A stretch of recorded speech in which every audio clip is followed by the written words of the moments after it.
sworn under oath, which I also tabled through the chairman before the House. So Waziri, and I know you are a lawyer, an astute lawyer, criminal responsibility is individual. I do not want to delve into that. But equally, we must also be accountable to the due process of law.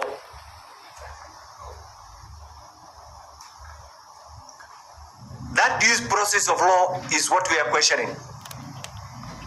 I want to plead with you. And I will say this without fear, without favor, without any contradiction, without an iota of doubt. And you know, I'm an old, seasoned, experienced legislator, and I've been around. If this particular leader has committed any crime, he's supposed to be before a court of law, not in detention, not in the name of abduction. What you have done, the achievements that you have made over the last 2 years as the substantive CS internal security, for those of us who have been around, is commendable.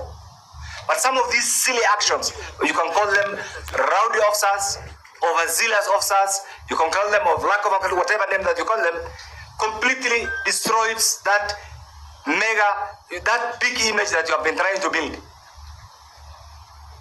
And I am also alive to the sensitivity and the challenge that sometimes you go through. So I want to plead with you as we wait for that comprehensive response.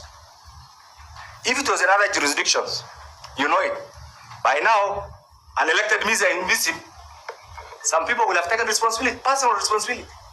It has two aspects. Assume even in the worst case scenario, which is not in this case, that he has been abducted by criminal elements. Do you want to say that Kenya is a banana republic?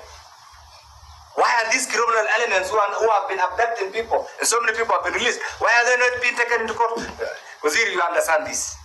Me and you have gone to the same university. You understand this. That is not one of the terms that we have been taught. It is not. It's completely outside that. Can this... You know, by now I think you are familiar with our culture. I have the entire community in Nairobi. So you can also imagine the burden. The entire community, because their leader is missing. I have to recharge my telephones every second, every minute, because of the calls. I have nothing to say. In fact, the assumption is, because I'm an experienced legislator and I've been around, I can talk to all of you and say, yes, I've talked to all of you. Everybody's in denial. What message will I say? So I want to plead with you. Whoever is holding this guy, and they know where they are, and please, wherever you are, you know yourselves. Release this MCA. That's okay. We should work it out. Yeah, but release this MCA. If you have evidence enough that can warrant him, just like you have alluded, because all of us are accountable to the rule of law. That's what separates us. Take him to court. Thank you, Wazir. Okay, kindly members, I want to guide us this. I think the CS had actually asked that we give time to give more updated and comprehensive response, latest. I appreciate the reasons and the ground why, of course, you need to say something, but maybe just to reinforce or the plea and what the Mheshimiwa Kenani is saying, I will give the two members privilege just to say something to the CS. Thank you, I Chair. understand. Yes, and it's only fair that you give us a few minutes, Chair, and I appreciate that. Waziri, today, honestly, I'm not in the mood. Not just because I want it, because an MCA, an elected leader from my county, has been missing for the past 15 days. Today being 16th day. You mentioned you are not aware of the case. There's a communication from your office that we got through the chair on 24th that indeed the matter is under investigation. It's now 2 days since we got that investigation.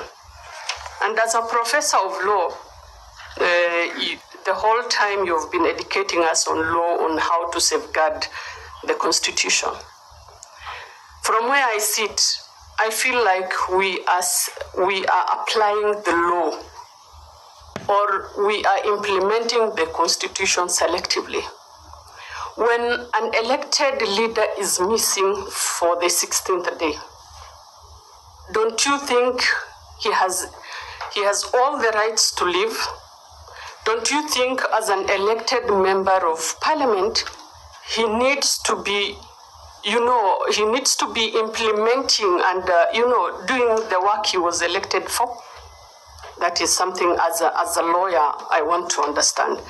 Two, Bwana Waziri, you said you don't want us to do abductions. Without an iota of doubt, I want to categorically say the government of Kenya is abducting the citizens of this country.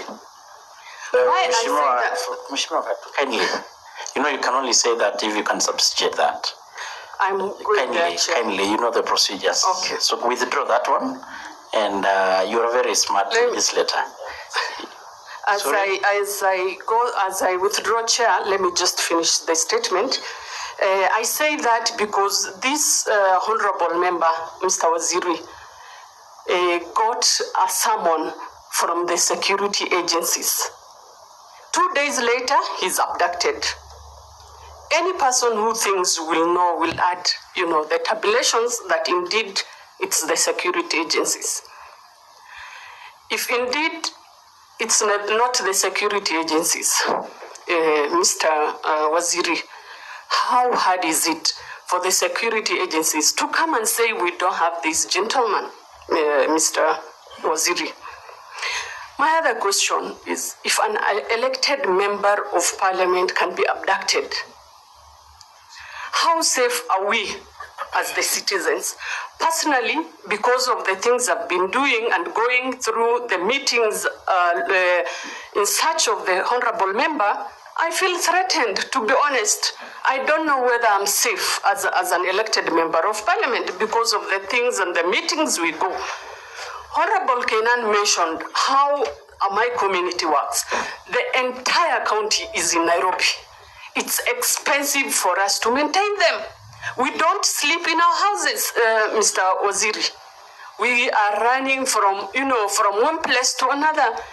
At one point, if I take you to my house, more than 50 people are in the house because of the elected member.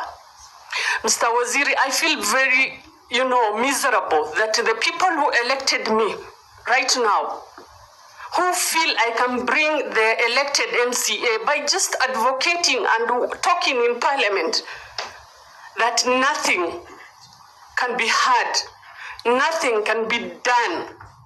Mr. Waziri, to be honest, I feel like we are in a failed state. When you take an elected member, he's a human being, anything, he can do anything. Why do we have the courts? Why do we have the constitution? You are a professor of law, Mr. Waziri. We are not happy from where we sit, even as a country, from Ojia, Mr. Waziri. Waziri, lastly, you said you initially started by condoning the extrajudicial killing and abductions. We want, when you say something, we mean it as a country. At the end of the day, the people we elected us are the people we work for. We will not support if they have done something wrong, Waziri. The entire Wajir country, from all the 6 constituencies today, are all out in demonstrating in the streets of Wajir, besides the government refusing to give them permit. We will not allow, Mr. Waziri. We will not allow our elected members to be disappearing. Then there's no need of us being elected in the first place. We rather stay home. We rather have a lawless country, Mr. Waziri. Okay. You are the Waziri I respect. I have a lot of regards for you. We want our honorable member back. We want our son back. We are not asking for much. He is in the hands of the security agencies. I don't know how to put more than that. Thank you, Honorable Fatuma. I think you've been heard very well and clear. Vice Chair, Defense. Thank you. Maybe try Chairman, to... I left a meeting of defense and we adjourned that meeting, so Waziri will not be meeting us. We are adjourned for another day. Waziri, I want to echo my colleagues, Honorable Kenan and Honorable Fatuma, on this matter. Really, it's it's a painful situation as it is. When we talk about the police, where say we are not aware of this MCA, then it comes to our mind: do we have a gang that can really abduct an elected leader for 16 days, and the police are not really aware? And Honorable Kenan actually mentioned that, look, we are supporting Haiti on matters of dealing with gangs, and yet here we have a leader that is being abducted, and we don't know where it is. And from where I sit, I know what is happening is that he is under the security agencies. The only thing is that because you are a professor of law and 24 hours has passed, now the issue of saying how do we hold him for this number of days is also coming up. In my place, in my concert quarters, Ramo, there was a demonstration because his siblings and his parents come from my place, even though they represent somewhere in Wajir. We are ready to forgive the security agencies for holding him for all this number of days. Please let him be released. It's unfortunate. When I looked at the statement yesterday, and I contributed in the House, and I said, this is a shallow statement, just because you are not aware of the statement yourself. It didn't come through you. I look at the statements of the other responses. It's signed by Professor Kindiki. The other one, the one for the MCA Dela, is not signed by Professor Kindiki, and it's true, you are not aware. That shows that we are not putting efforts about this MCA. Here we're talking about insecurity, Kithure stealing ABCD. We have a leader who's missing for 16 days. My plea is that let us release this MCA. Whether abducted by whoever, it doesn't matter. The Kenyan security agencies have capacity to find out where he is, whether by themselves or by other gangs. So my plea, I repeat, is that let us find where the MCA is. I know there's an issue of 24 hours has lapsed. We have held him for all this number of days. There's issue of all these things are coming up. I know, but what I'm trying to tell you is that he's been held. I've been in the security industry myself. I worked with Kamaraso, and we have done some operations even before. We know. Let them release this MCA. Later, they can decide to take him to court or so. It doesn't matter. But the family is at pains. So mine is just to input that comment, and please take it serious. Even as you say that you want to do a statement later, let the statement come later, release him. You know where he is. Okay, thank you. That is okay, Bashir. Lastly, thank you, Chairman. I just want to be very brief, Waziri. In the last administration, two of my constituents are still missing. They were elders from Boran and Gabra communities. And their families are going through very painful experience.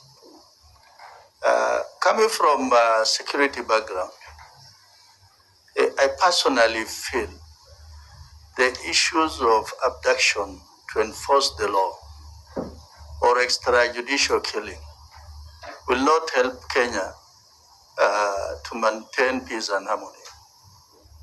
It is a very weak system because it undermines intelligence, it undermines information.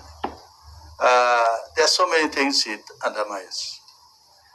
And I think the best thing to happen, if anybody is seen to be breaking the law, they must have their day in court.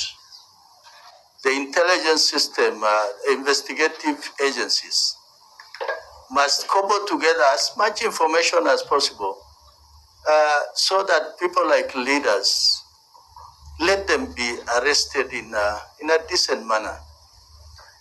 But I think what is slowly happening, if in case this particular individual is being held by the security agencies, is a very weak form of enforcing the law.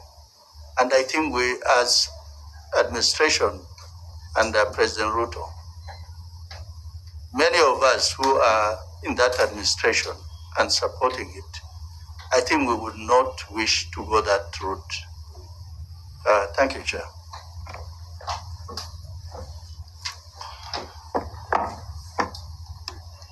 Thank you, Honorable Chair.